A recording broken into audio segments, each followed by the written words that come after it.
Olá, tudo bem com você? Seja muito bem-vindo a mais um capítulo do Mundo Corporativo, que hoje dedica o programa a falar como preservar a imagem e a reputação das organizações, a reputação das empresas. E para conversar conosco aqui sobre esse assunto, nós convidamos o sociólogo Fábio Gomes, diretor-presidente do Instituto Informa de Pesquisa. Fábio Gomes, desde já, muito obrigado pela sua gentileza de participar aqui deste Mundo Corporativo. Um bom dia.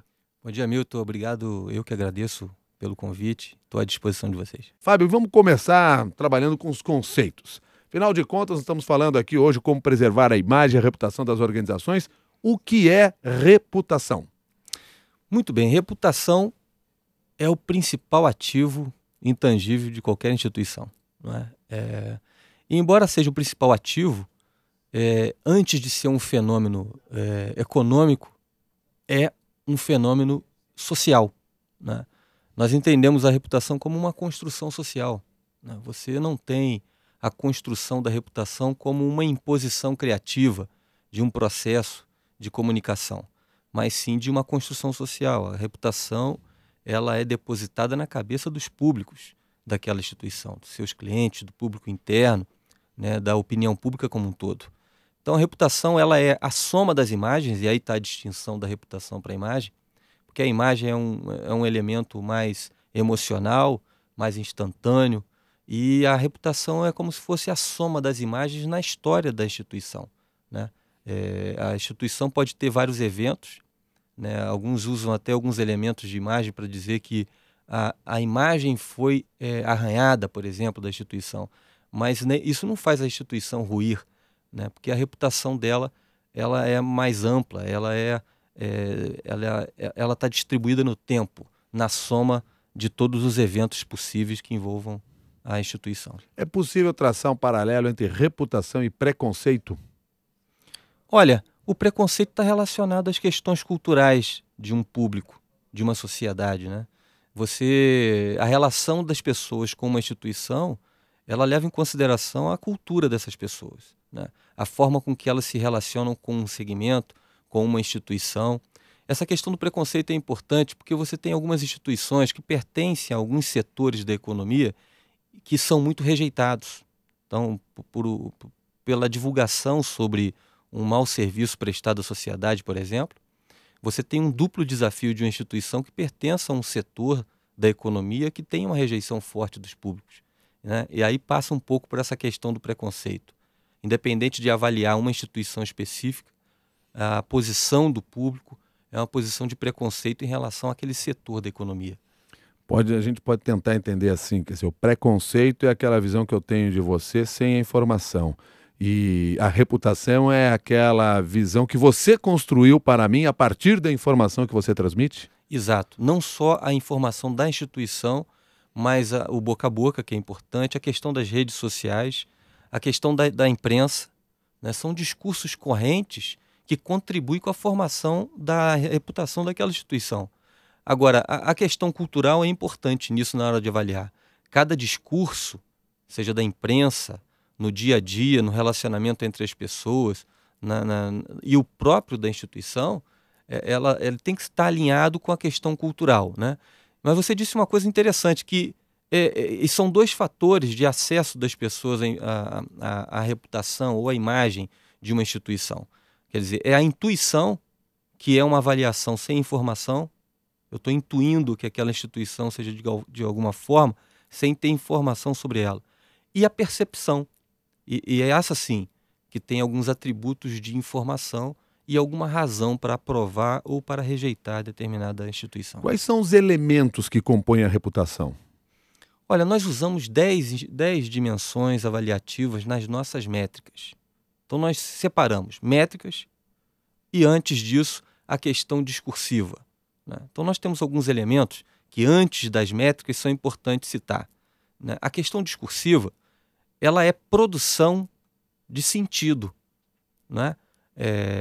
Você produz um sentido quando você se apresenta como instituição, né? Uma matéria que sai sobre uma determinada instituição ou relatando algum fato sobre aquela instituição produz sentido na cabeça, né? Na percepção daqueles que estão observando, na audiência, não é? Então, isso é muito importante, é uma variável muito importante, independente da métrica. Os sentidos que são construídos no processo de comunicação. A comunicação é produção de sentido, por um lado, e absorção desses sentidos pelo outro lado, que na hora que as pessoas recebem essa comunicação. No campo das métricas, você tem a questão da confiança, da empatia, a percepção da gestão, a questão da sustentabilidade entra aí, né? A questão da presteza em atender um determinado serviço, vários componentes. A reputação, a minha reputação, a reputação da minha empresa depende apenas de mim? Não somente da instituição, não é? Você pode ter um fato que prejudique a sua reputação e que está fora do seu alcance de resolver. É aquela velha frase de um dos professores, agora que eu não me recordo o nome, que fala sobre gestão e do mito do superadministrador. Quer dizer, você tem isso um pouco nas instituições, da sensação que você pode resolver todas as coisas. Mas tem alguns fatores que não podem ser resolvidos pela instituição, não é? Um efeito que aconteça e que não envolva diretamente a instituição, mas que ela possa ser agredida em sua reputação por ele. Mas eu não tenho como tentar reduzir o impacto desses efeitos externos na minha reputação, porque senão eu fico pensando o seguinte: a minha corporação, a minha empresa, a minha marca, a minha pessoa, né? Porque reputação passa por tudo isso, fica extremamente frágil diante de um cenário como esse. Não há dúvida. Quando a gente fala de reputação e ela tendo como base uma construção comunicativa, né, uma construção social, a gente entra no tema da argumentação, não é? E a argumentação, ela tem dois eixos importantes, né? O professor Antônio Soares Abreu, da USP, ele traduz isso de forma muito, muito interessante. Quer dizer, você tem a argumentação fincada em duas colunas muito importantes.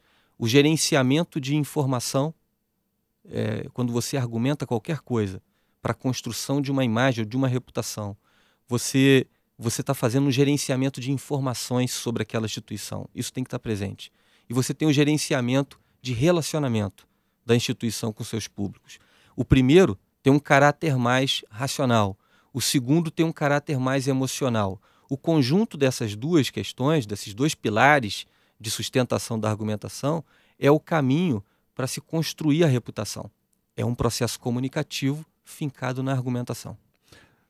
A reputação passa essencialmente pela comunicação? Fortemente pela comunicação, mas com tudo que comunica. Quando a gente está falando de comunicação, não estou afirmando que somente a comunicação verbal. As instituições comunicam com sentidos, né, com posturas. Por exemplo, um serviço, a qualidade do serviço de uma instituição, por exemplo, uma instituição que tenha serviços, comunica, né? Se ele demora muito a atender o seu cliente, ele está comunicando alguma coisa para aquele cliente, né? Tem uma coisa interessante que a gente sempre diz, é que o comportamento não tem oposto, né? Você, de alguma forma, tem um comportamento. Se você está parado, é um comportamento. Se você está andando também, calado é um comportamento, falando também. Então, o comportamento de uma instituição comunica. É um fator comunicacional, né? E esse aspecto da reputação também tem uma dinâmica que deve ser atenta, que é a questão dos investidores, por exemplo, que eles têm alguns desejos, algumas expectativas que o consumidor de serviços e produtos tem de uma outra dimensão. Então, a reputação comunicativa e o conteúdo dessa comunicação dependendo do público. Agora, uma das abordagens que vocês fazem para tratar da reputação é a do discurso.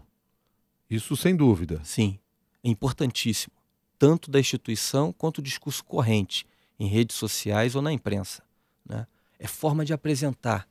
Milton, a gente às vezes vê a questão da imprensa, as pessoas têm ali um porto seguro de avaliação, né? Porque o discurso da instituição, ele é olhado, de repente, com certa desconfiança por parte do público, porque é suspeito para dizer.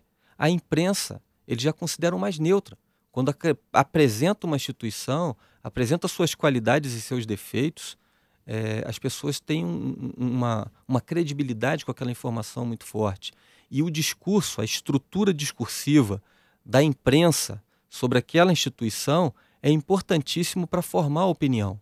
Então, às vezes, nós fazemos algumas medições de análise da estrutura discursiva da imprensa e da estrutura discursiva do consumidor daquela instituição. E, às vezes, eles se casam, né? A opinião formada, ela teve origem lá no discurso da imprensa. Ou então a própria experiência do público no seu relacionamento com a instituição também forma uma estrutura discursiva para os públicos. Então é importante sempre olhar essas dimensões todas, não é somente em uma direção. Como se aproveitar / proteger as marcas desse mundo atual, onde as mídias sociais ganharam uma dimensão enorme? Muito bem. Acredito que a maior proteção, entre aspas, seja o relacionamento, né? E voltando àquela questão da argumentação como sendo gerenciar relacionamentos, a questão com as mídias sociais é relacionamento. As pessoas que contribuem com informações e opiniões ali nas redes sociais, elas estão querendo algum tipo de relacionamento, elas estão querendo algum tipo de resposta. Entender o que está sendo ali solicitado, o que está sendo criticado, é importante. Construir o discurso, demandas de informação desse público também. Então, quer dizer, tanto o caráter lógico, de alimentar com informação, de gerenciar informação, quanto o caráter do relacionamento, de gerenciar relacionamento, não com robôs, mas realmente ter alguém que possa dar uma atenção a essas intervenções dos públicos ali nas redes sociais. Por ser ainda um cenário relativamente novo, as empresas, a gente pode dizer que as empresas já sabem como conversar com esses públicos utilizando as redes sociais? É um mundo novo para muita gente, né? E nós temos gente que está assim aperfeiçoando a cada dia os elementos de comunicação nessas novas modalidades, né? Tem muita tentativa e erro, tem ciência, tem gente que está aprofundando o conhecimento para entender, e tem gente que está na tentativa e erro também, né? Que vai testando, vamos ver isso, vamos ver aquilo, o que é um risco, né? Bom, Fábio, você falou lá no início dessa nossa conversa que reputação é um valor intangível. Aí eu fico imaginando assim, quanto deve ser difícil, então, medir a reputação de uma empresa, de uma corporação. Quer dizer, as métricas não são objetivas numa situação como essa? São. Elas dão um contorno a esse intangível, né? Elas traduzem o sentimento dos públicos em números. Agora, eu posso aplicar uma métrica nessas 10 dimensões, que estão lá descritas até no nosso site. Você tem essas métricas aplicadas para o público de uma instituição e para o público de uma outra instituição. Qual a importância dessa métrica? Os pesos. Esses pesos são derivados de cada público, dependendo da cultura ou da instituição. Veja, o rigor para avaliar um hospital e o rigor para avaliar um supermercado são distintos. As métricas que estão ali, que compõem essa dimensão da reputação, elas vão variar, né? O que se exige de um hospital e o que se exige de um supermercado. Então elas dão um contorno por onde começar, não é? Eu brinco com meus amigos dizendo que a minha maior motivação em ser um pesquisador foi com um agricultor que me disse um dia, bem no meu início lá com pesquisa, em 1996, o homem tem que saber para onde vai quando acorda. Isso ficou martelando na minha cabeça. Quer dizer, tem gente que acorda e não sabe para onde vai, não tem um objetivo, não tem um norte, né? As métricas dão esse norte. Quais são os atributos que devem ser atendidos para uma determinada instituição, né? Ali o público dá, ele pelas métricas, quais são esses atributos. Vocês desenvolveram no Instituto Informa de Pesquisa um programa para trabalhar com essa questão da reputação? Você podia, de maneira resumida, explicar para nós o que o diferencia daquilo que nós temos de uma maneira geral no mercado, o que caracteriza este programa? Olha, a nossa metodologia tem um diferencial importante que é a questão do discurso, né? Nós tiramos do discurso dos públicos, tanto o público interno quanto o público externo, com pesquisas qualitativas, que são entrevistas em profundidade, duram 2 horas as entrevistas, com um roteiro estruturado de acordo com o objetivo, em que você alimenta essas dimensões da reputação, né, com as métricas, as variáveis que são importantes para cada instituição que nós atendemos. Então, nós atendemos uma determinada instituição e lá na dimensão da confiança, quais são os elementos da confiança que para aquela instituição, para aquele público, é determinante para a reputação, para a sua reputação. E ali, através do processo qualitativo, nós tiramos. Esse é um diferencial. Nós não temos métricas pré-definidas, nós temos dimensões de métricas pré-definidas. E o segundo elemento é a avaliação dos sentidos que são produzidos, tanto pela imprensa quanto pela própria instituição, pela análise dos discursos, né? Você tem a questão, por exemplo, da identidade. A identidade de uma instituição é a comparação do que ela é na percepção do público e do que ela diz ser. O discurso próprio e a percepção do seu público sobre o que ela é. Então, as diferenças entre o que é e o que diz ser mexem na reputação. Então, nós avaliamos essa questão simbólica, né? Os símbolos, os signos que são produzidos nos processos de comunicação. Então, eu acho que o nosso diferencial é a análise do discurso, com um time de linguistas muito preparados, acadêmicos, doutores em linguística, que se dedicam a essa análise do discurso. É um diferencial. Desculpa, até vou retomar um pouco uma pergunta que eu fiz agora há pouco, mas até para compreender melhor. Então, quando você fala em análise do discurso, você está analisando exatamente o quê?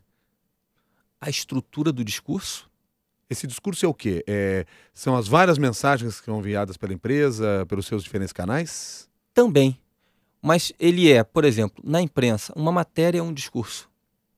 Tá? Uma mensagem, um boletim, um panfleto de uma instituição, o discurso publicitário, um pronunciamento, são discursos. Você pode ter o discurso publicitário, o discurso de pronunciamentos, o discurso midiático das notícias. A relação que eu tenho com os meus fornecedores ou com meus parceiros, isso passa também pela questão do discurso? Isso também pode ser avaliado como o discurso que eu tenho com os meus parceiros? Pode. E passa pela questão da identidade. Se nós temos parceiros e para esses parceiros o componente confiança é determinante para manter uma boa relação e para que essa relação seja mais produtiva, eu acho que isso deve ser avaliado. E até o discurso desses parceiros. Por isso que até os públicos, eles são definidos no briefing inicial com a instituição. Quer dizer, o que é importante para o dia a dia, o que é importante para a construção e a consolidação de uma boa reputação para aquela instituição. Nós estamos conversando hoje com o sociólogo Fábio Gomes, diretor-presidente do Instituto Informa de Pesquisa.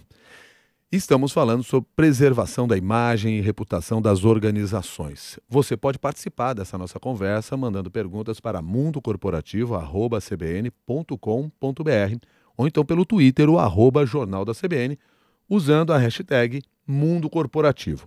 O Christian mandou aqui uma pergunta simples de responder. Qual o maior pecado na reputação de uma empresa? Desprezar seus públicos e desprezar a voz dos seus públicos, a opinião dos seus públicos. Esse é o primeiro fator.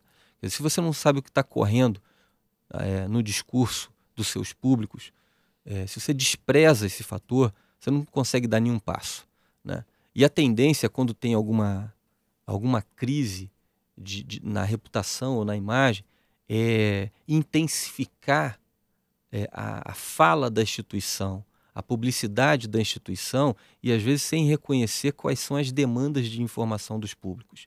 Desprezar, né, essas demandas é fatal.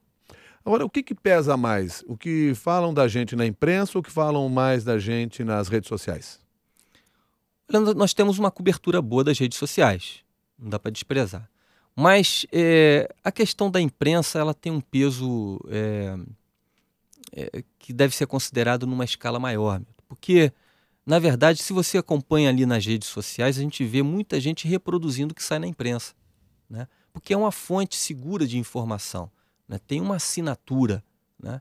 Então, eu tenho muito compartilhamento do que sai na imprensa nas redes sociais. Eu acho que esse peso deve ser considerado, e até porque atinge aqueles que não participam dessas redes sociais. Você já me falou assim que vocês fazem uma análise do discurso, né? Vocês fazem, pensam, sondagens dos internautas, que é um passo importante, e pesquisa de opinião pública.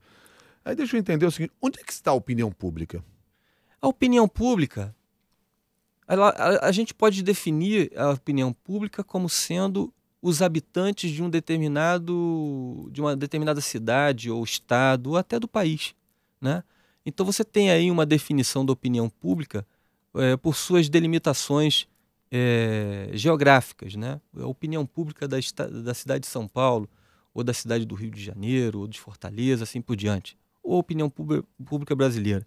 Então os pesos na hora de sondar a opinião pública quanto à renda, as regiões em que moram, né? Os dados do IBGE para distribuição, segmentação dos públicos, que te dá a segurança de você realmente estar sondando a opinião pública, né? Tem alguns pensadores que dizem que a opinião pública não existe mais, né? Outros reafirmam a sua importância. Nós assinamos junto com aqueles que reafirmam a importância e a existência da opinião pública. Por que eu fiz essa pergunta aqui? Porque se você fala que vocês fazem sondagens com internautas e também vocês fazem pesquisa de opinião pública, aparentemente vocês estão diferenciando estas coisas. Assim, a opinião pública não está lá nas redes sociais também? Uma boa parte, mas não todos. Não tudo. Não tudo. Você tem algumas representações ali, né? Se você avaliar a opinião pública apenas pelas redes sociais, você vai ter um viés. Um viés comportamental, um viés quanto às questões de idade. Você tem alguma resistência de alguns públicos com a internet. Então isso tudo tem que ser levado em consideração. Nem todo mundo está ali. E aí vocês vão lá, mediram a reputação da empresa, do grupo, da corporação, da pessoa, seja lá de quem for, identificam que há problemas na construção daquela reputação. Faz o quê? Fecha? Muda de nome? Como é que muda isso? Qual é o caminho? Olha só, tem um exemplo interessante disso. Teve uma empresa que contratou a gente para fazer a questão da reputação de um produto. O produto que eles criaram era para uma determinada classe social. E ele foi incorporado por uma outra classe social. E aí, no final da história, é o seguinte: o outro público para qual vocês criaram a marca não quer mais vocês, porque a marca está identificada com outro público. Qual é a solução para isso?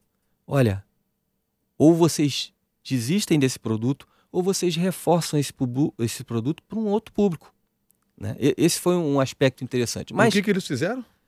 Eles estão reforçando para o outro público. Estão reforçando para o outro público, não só para ter, né, para ter história no fim, estão né? Bem. Afinal de contas, qual é a melhor saída que eles encontraram? Foi essa. Foi. Tá. Né? Então tem um caminho. E começaram a ampliar o seu relacionamento com aquele público. Mas é importante salientar uma coisa, Milton. A questão da alteridade, né? A comparação. Porque a reputação de alguma instituição, ela é sempre comparativa, né? A reputação de uma determinada instituição, ela é comparada com a reputação das outras. Então, quando o público, e as próprias instituições também definem assim, quando ela se apresenta como a melhor, ela está falando que é diferente. Essa autoridade, essa diferença entre as instituições, ele é marcada também na questão da reputação. Quando eu tenho uma reputação, eu estou tendo uma reputação construída não só por mim, mas nessa comparação com outras instituições.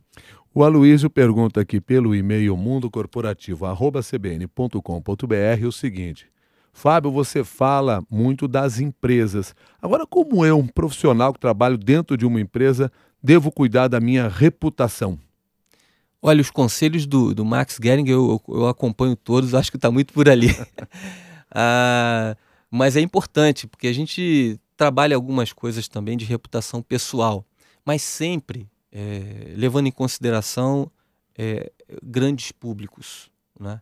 O papel da pesquisa, se você tem uma personalidade, ou pode ser um líder de uma empresa que tem um personalismo muito forte, né? Trabalhar essa reputação com grandes públicos, com grandes contingentes de públicos, né? Então, nessas questões mais dentro da corporação e nos relacionamentos pessoais, a gente não entra muito, não. Pois é, e nem esse profissional provavelmente teria condições de contratar uma empresa para cuidar da sua reputação. Como é que eu fico sabendo se eu estou bem na foto dentro da minha empresa?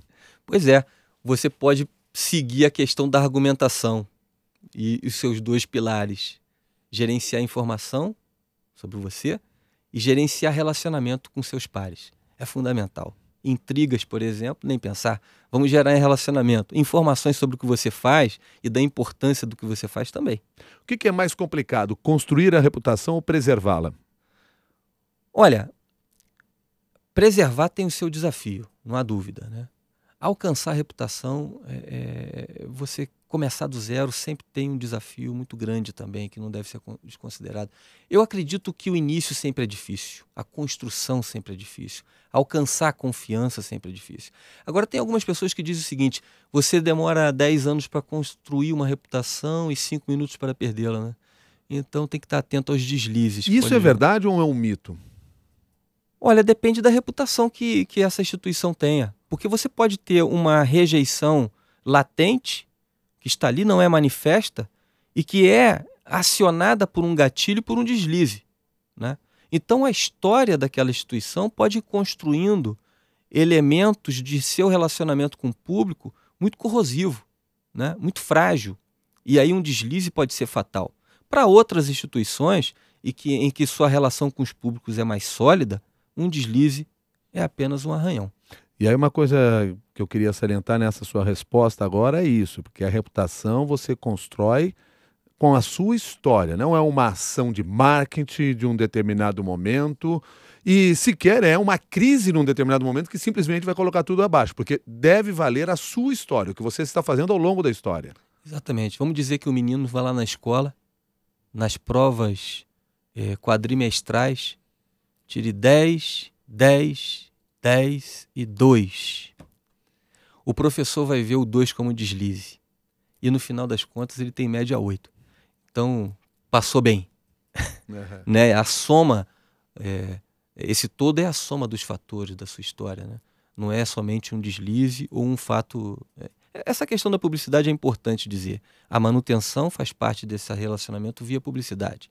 A publicidade é muito cobrada por isso, para ela dar resultados imediatos. É porque ela tem esse papel fundamental de manutenção da reputação também, né? E não é também ficar controlando os efeitos da publicidade por esse papo meio que contador, né? Eu comparo a minha receita antes de uma campanha e depois para ver. Não, a publicidade pode gerar alguns atributos de imagem e significados para essa marca no tempo, e não necessariamente no aumento de venda de um mês para o outro, né? Bom, já que nós estamos aqui chegando ao final dessa nossa conversa, Fábio, eu peço para você que você faça um alerta, então, aí para as nossas empresas, para as corporações, para os próprios profissionais, lideranças, que estejam aí pensando, refletindo sobre a questão da reputação. O que você considera fundamental nesse processo todo? Não desprezar a opinião dos públicos, não considerar a opinião dos meios de comunicação também desprezíveis, né? E estar atento ao próprio discurso e monitorar com métricas que possam te trazer como é que está a sua reputação. Fábio, muito obrigado pela sua gentileza, agradeço por você ter aceitado o nosso convite de estar aqui falando sobre essa questão da reputação. Sabe que a sua presença aqui no mundo corporativo é um ótimo sinal da reputação do programa também. Muito obrigado. Muito obrigado, eu que agradeço. Fábio Gomes, que é sociólogo, diretor-presidente do Instituto Informa de Pesquisa, e conversou conosco hoje sobre como preservar a imagem e a reputação das organizações. A você que participou desse programa, a você que mandou suas perguntas, o nosso agradecimento. E a lembrança de que você pode levar esse debate para as redes sociais e pode participar também do nosso grupo lá no Mundo Corporativo, no LinkedIn, no Mundo Corporativo da CBN. Entra lá no LinkedIn, você nos procura, vai nos achar lá e lá você pode fazer parte também dessa discussão. Combinado assim? Até o próximo capítulo do Mundo Corporativo.